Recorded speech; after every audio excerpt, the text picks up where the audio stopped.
శ్రీ గురుభ్యో నమః. దిగంబర దిగంబర దత్తా దిగంబర శ్రీపాద శ్రీవల్లభ దిగంబర శ్రీ నరసింహ సరస్వతి దిగంబర దత్త మహారాజ్కి జై. నాయన శ్రీపాద శ్రీవల్లభ అనేక సమస్యలు ప్రత్యక్షంగాను పరోక్షంగాను అనేక మంది ప్రతిరోజు కూడా చాలా కన్నీటితో నిన్ను వేడుకుంటున్నారయ్యా.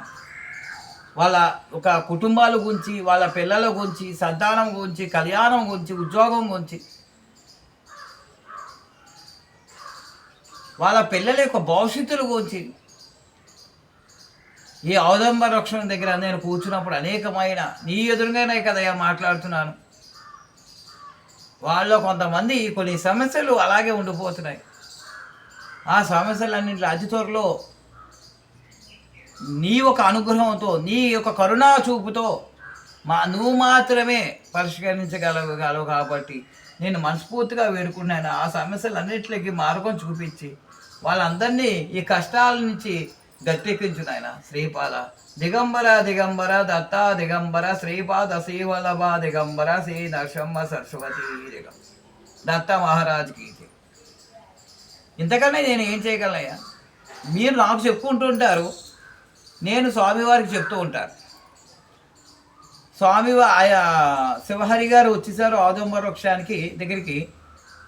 మన యొక్క బాధలన్నీ చెప్పుకోవాలి మీరు అనుకుంటుంటారు. నేను మీవన్నీ కూడా పట్టుకెళ్ళి నేను ఒక విధంగా చెప్పంటే ఒక ఆఫీసులో గుమాస్తాలు అంటున్నాను అనమాట. మీ దగ్గర ఉన్న కాగితాలు ఫైల్స్ అన్నీ తీసుకుని వెళ్ళి స్వామివారి దగ్గరికి వెళ్ళి పెడుతూ ఉంటాను. కొన్ని పాపం మీరందరూ కూడా కొంతమంది నన్ను క్షమించాలి. మీ సమస్యలు తీర్చలేక చాలామంది ఫోన్లు కూడా నేను ఎత్తుతూ ఉన్నాను, ఏం చెప్పాలో తెలియక. కానీ వాళ్ళందరికీ కూడా మనం ఈ యొక్క ఏదైతే ఈ సంస్థానములో ఈ సగఢారదేశ గణపతి హోమం కానీ, అలాగే మన ఆర్థిక పరిస్థితుల గురించి సంవత్సరానికి 2-3 సార్లు కమలాత్మక దేవి హోమం కానీ, అలాగే యాగాలు కూడా చేస్తున్నాము, సుదర్శన యాగం చేస్తున్నాము, అలాగే వేద పఠనం కూడా చేస్తున్నాము. రేపు గురు పౌర్ణమికి స్వామివారికి 108 లీటర్లతో పాలు అభిషేకము, వేద పఠనము, దత్తహోమము ఇవన్నీ ఉన్నాయి. ఇవన్నింటిలో కూడా ప్రతి వాళ్ళు నాకు ఎవరైతే ఫోన్ చేస్తున్నారో వాళ్ళందరినీ పేరు పేరున వాళ్ళ గోత్రనామాలతో చదివి పూజ చేస్తూ ఉంటారు. అంతే పెంచేది మీ అందరికీ తెలుసు.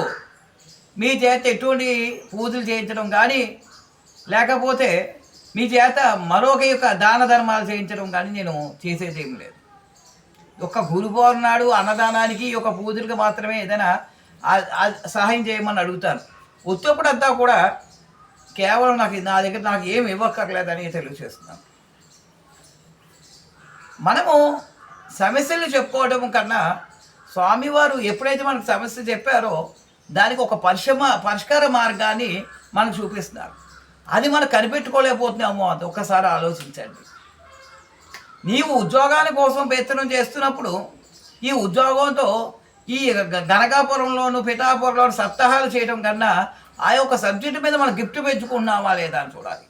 నీవు కష్టపడి సబ్జెక్టు రాసినట్లయితే ఆ యొక్క పరీక్షలో కేవలం నువ్వు 30 మార్కులు తెచ్చుకోగలిగితే ఒక 5 మార్కులు స్వామి నీకు ఇచ్చి పాస్ చేయిస్తారు.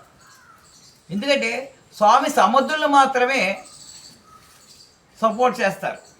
అసమర్థుల్ని స్వామి ఏ గురువు కూడా, నువ్వు చదువుకునే గురువు చూడండి, చదువు రాని వాడిని పాస్ చేయిస్తాడా? సమర్థుల్ని మాత్రమే చేయిస్తాడు. అందుకని నీ ఒక కష్టముతో నీవు ఒకవేళ 30 మార్కులు తెచ్చుకున్నట్లయితే ఒక 5 మార్కులు స్వామి కలిపి నిన్ను ఉత్తీర్ణులు చేస్తారు. అలాగే నీ ఒక ఉద్యోగ ప్రయత్నములో నేను ఒక అర్థం అడిగాను, ఇన్నాళ్ళ నుంచి నాకు ఉద్యోగం రావట్లేదని మీకు ఏడాది నుంచి ఫోన్ చేస్తున్నాను. వెంటనే నాకు స్వామి చెప్పడం, వెంటనే అతను అడిగాను, అసలు ఉద్యోగం రాలేదు అసలు రాలేదనుకోసారి అడిగారు, రాలేదని. అదేంటి ఇప్పుడు 2-3 ఉద్యోగాలు రావాలండి. వచ్చేలేండి, ప్యాకేజ్ ఒకటి లేదండి, ఒకటేమో మా ఇంటికి చాలా దూరం అండి, మా అమ్మగారు వాళ్ళని చూడటానికి సరిపోదు నాకు టైము, అందుకని అదొకటి వదులుకోలేనండి. ఇంకోటేమో ప్యాకేజీ రాలేదు, మరొకటి నైట్ డ్యూటీ అండి, సాఫ్ట్వేర్ కదా నాకు నైట్ డ్యూటీ వేస్తారు, అందుకని అది కూడా వదులుకోలేను. నీవు ఏమడిగావు? ఉద్యోగం అని అడిగావు స్వామివారిని. నీకు నైట్ డ్యూటీలో ఉండకూడదు, ప్యాకేజీ బాగోవాలి, మంచి కంపెనీ అయి ఉండాలి, అమ్మ తల్లి తండ్రులకి అందరికీ అనుకూలంగా ఉండాలి. ఒక వ్యక్తి అడిగారు నన్ను, కళ్యాణం అవ్వట్లేదు, చాలా కాలం అయిపోయింది, ఇప్పుడే నాకు 26 సంవత్సరాలు వయసు వచ్చేసింది అని ఒక అమ్మాయి అడిగింది.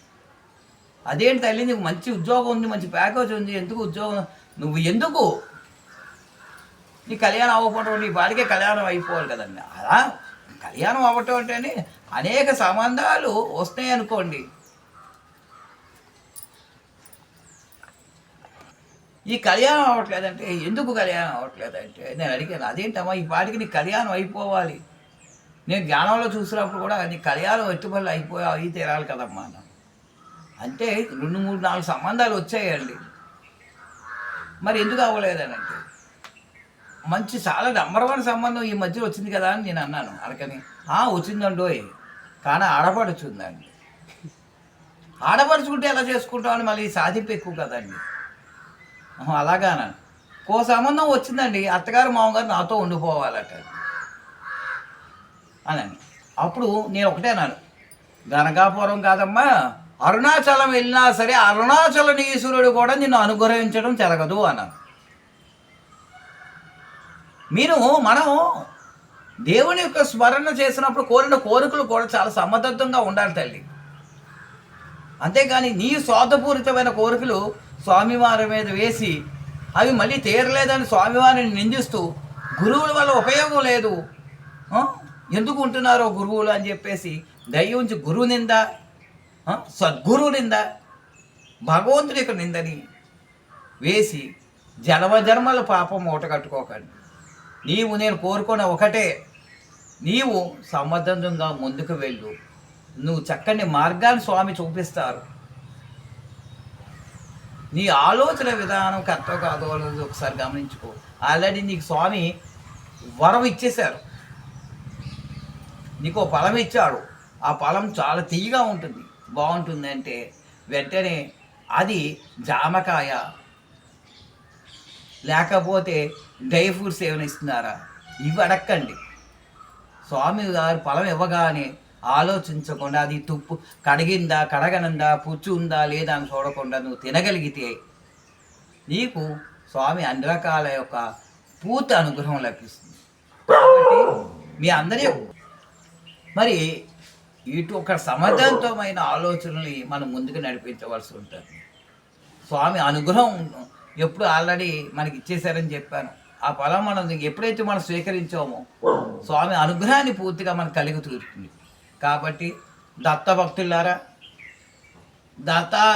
దత్తాత్రేయ అనగానే దిగంబర దిగంబర అనగానే శ్రీపాద వల్లభ దిగంబర, శ్రీ నరసింహ సరస్వతి దిగంబర అనగానే స్వామివారు పిఠాపురం నుంచి లేదా మీరు అనుకున్న గనకాపురం నుంచి మీ ఇంటికి ఆల్రెడీ వచ్చేసారు, మీ ఇంట్లోనే ఉన్నారు. కాబట్టి మీరు దానికోసం ఆలోచన చెప్పర్లేదు.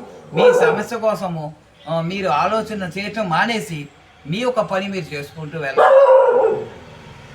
భక్తులు అందరూ కూడా అనుగ్రహం పూర్తిగా కలగాలని మనస్ఫూర్తిగా కోరుకుంటూ, అందరికీ కూడా గురు పౌర్ణమి తొందరలోనే వస్తున్నది. మన సంస్థానంలో దత్త హోమము, తర్వాత స్వామివారికి 108 లీటర్ల యొక్క పాలు అభిషేకము, అలాగే అన్నదాన కార్యక్రమాలు, దూరంగా నుంచి వచ్చిన వాళ్ళకి వసతి అవి ఏర్పాటు చేయాలని తెలిసాము. వీటిలందరికీ కూడా స్వామి అనుమతిని తీసుకొని నేను చెప్పేది ఏంటంటే, ఎవరైనా స్వామి అనుగ్రహం ఉన్నట్లయితే ఎవరి వాళ్ళు తమ వంతుగా స్వామివారికి సహాయం చేయవలసి, స్వామివారికి అనకూడదు, ఎందుకంటే స్వామివారికి ఎవరు సహాయం చేయవలసిన అవసరం లేదు. నాకు ఏదైనా సహాయం చేసినట్లయితే ఈ కార్యక్రమాలన్నీ ముందుకు కొనసాగిస్తానని చెప్తున్నాను. జయ గురుదేవ.